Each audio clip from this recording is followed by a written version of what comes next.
Hi guys, kumusta po? And share lang, lalong-lalo na sa may mga honey gain po dyan.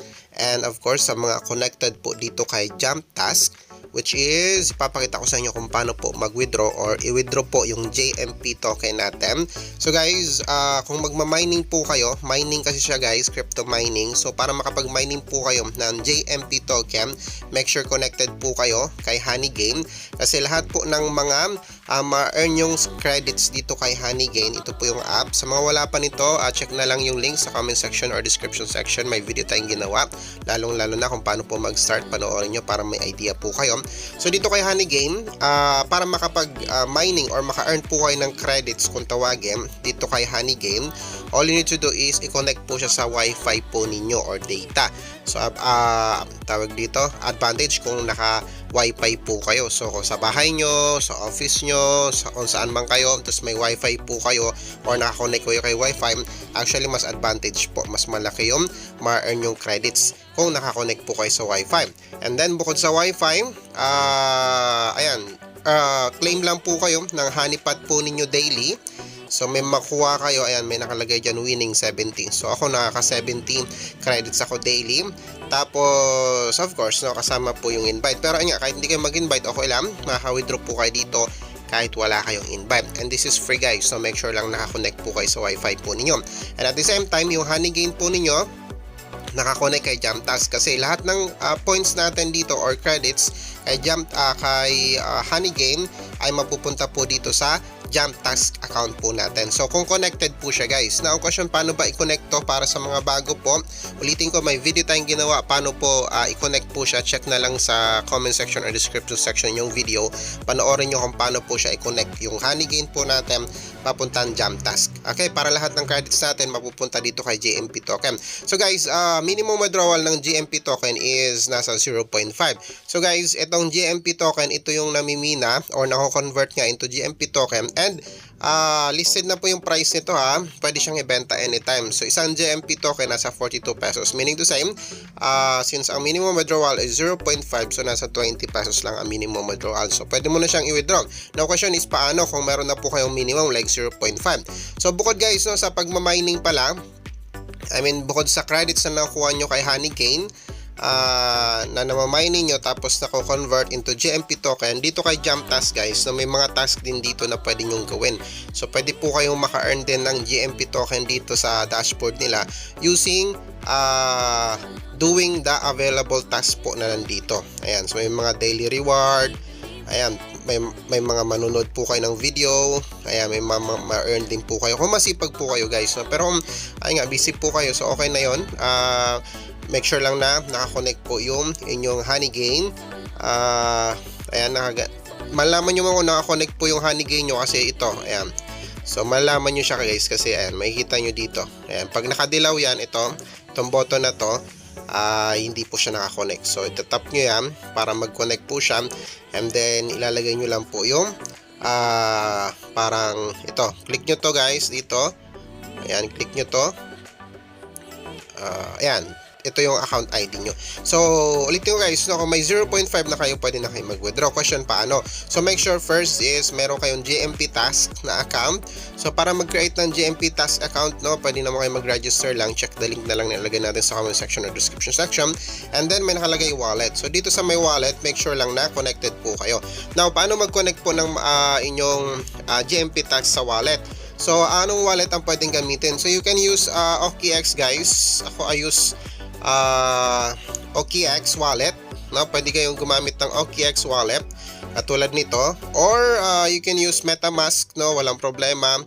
Magulo kasi may BitGet wallet din ako, MetaMask, BitGet wallet, pwede po kayong mag-connect dyan, pero ako I use OKX wallet. So may OKX wallet na po kayo, next thing na gagawin nyo guys is i-connect po siya. So para mag-connect guys, ayan, sa may wallet nakalagay, punta kayo sa may wallet, then i-connect nyo lang po siya.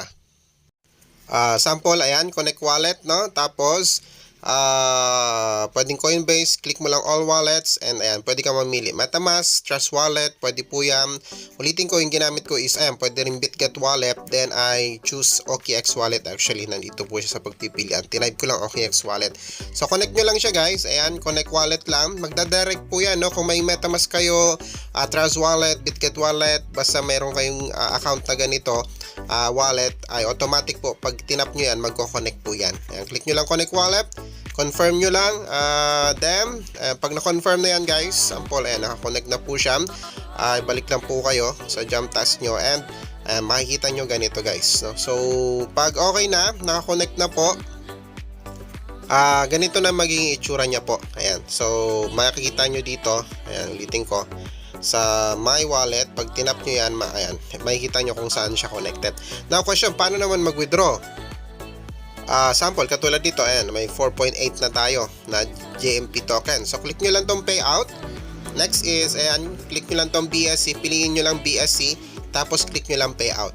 Okay, pagka payout nyo, sa akin kasi instant, no? Nag-instant na yung withdrawal ko dito. Kasi, nakadalawang beses na akong withdraw. Pero yung first payout nyo, guys, sa first payout, you have to wait ng at least 3 to 5 days. Okay, ulitin ko, 3 to 5 days po yung paghihintay sa first payout kasi i-review pa. And then yung second, third, fourth payout nyo guys, no, is instant na po yan. Alright, now question, paano naman malalaman kung pumasok na siya sa wallet? Sample, ito yung aking OKX wallet. So sa OKX wallet nyo, scroll down nyo guys and punta kayo dito sa, makikita nyo yung Manage Crypto. I think sa OKX wallet lang to, pero pag gumamit ka ata ng MetaMask, MetaMask, BitGet, I think direct na siya. But anyway, is ganito gagawin nyo if you're using OKX wallet, Manage Crypto, tapos dito sa Custom Crypto, click mo yan, then paste mo yung address. Ayan.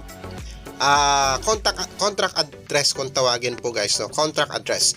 So, ang question is saan mo makukuha yung contract address?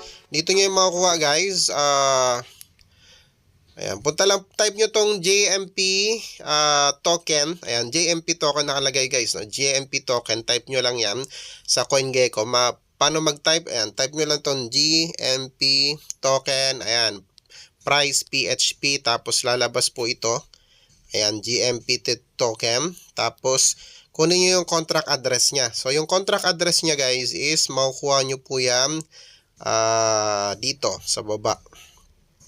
Saan na yun? Wait lang. Kalimutan ko. Sorry. Dito lang yan eh. Ayan. So, scroll down nyo guys. Then, punta kayo dito sa find out more info. And then, ayan. Ayan. Mapapansin nyo, scroll down nyo lang uli. Hindi. Find out more info. Ayan. So, makita nyo dyan, nag-dollars po yung price nya. Tapos sa baba, makikita nyo dito contract address. Ayan, contract. Ayan, so tap nyo lang tong contract address nya. Ayan, copy. And then, sa OKX wallet nyo, no, Manage Crypto, Custom Crypto, Add Custom Crypto, then XLayer, palitan nyo to ng BNB. Ayan. Tapos contract address, i-paste nyo siya. Ayan, JMP lalabas, so automatic. Kung hindi lumabas, type nyo lang JMPT 18, then confirm. Then automatic guys, yung withdrawal nyo, pag nag-payout po kayo dito, ay lalabas po siya guys, no? Dito, ayan, makikita nyo JMP token. So, pag tinap nyo yan, ayan, dito nyo lalabas. So, makikita nyo dyan, na-trade ko na yung akin eh. Ayan, na-receive ko siya. Nakailang beses na rin po akong receive dito. So, siguro 5 beses na rin po ako naka-receive. Tapos, sinrade ko na siya. So, iti-trade nyo siya guys, no, sa BNB. So, make sure na may BNB po kayo kung magti-trade po kayo dito. So, BNB, kailangan nyo ng BNB. Ayan, ito siya. So, kailangan nyo ng BNB. At least kahit mga 10 pesos na BNB, okay na. Okay, kasi pwede nyo nang i-convert yung GMP token nyo. Kung may GMP token na kayo, ito, GMP token na kayo, pwede nyo na siyang i-swap, no? Swap yung GMP token papuntang BNB. Tapos from BNB, saka nyo siya pwedeng ibenta. I mean, from BNB, saka nyo na siya pwedeng ibenta sa PHP, lipat nyo sa Binance or OKX or Bybit, kasi pwede nyo nang ibenta yung kung naka BNB na po siya anytime. Alright, so ganoon po siya guys, and continue lang sa pag-mining. Ulitin ko kasi free naman po yung pag-mining po. Especially no, if nagma-mining ka dito, make sure lang na connected lang siya lagi sa Wi-Fi po ninyo. Claim po kayo daily no, ng honeypot dito kay Honeygain. Tapos ayan, claim reward po kayo sa mga tasks na natatapos nyo. Okay, so ganun po siya guys. Ganun ang parang pinaka sistema niya. So, tuloy niya lang po yung pag-mining. Alright, ulitin ko yung mga link nasa comment section or description section. Panoorin nyo na lang po para magka-idea din kayo.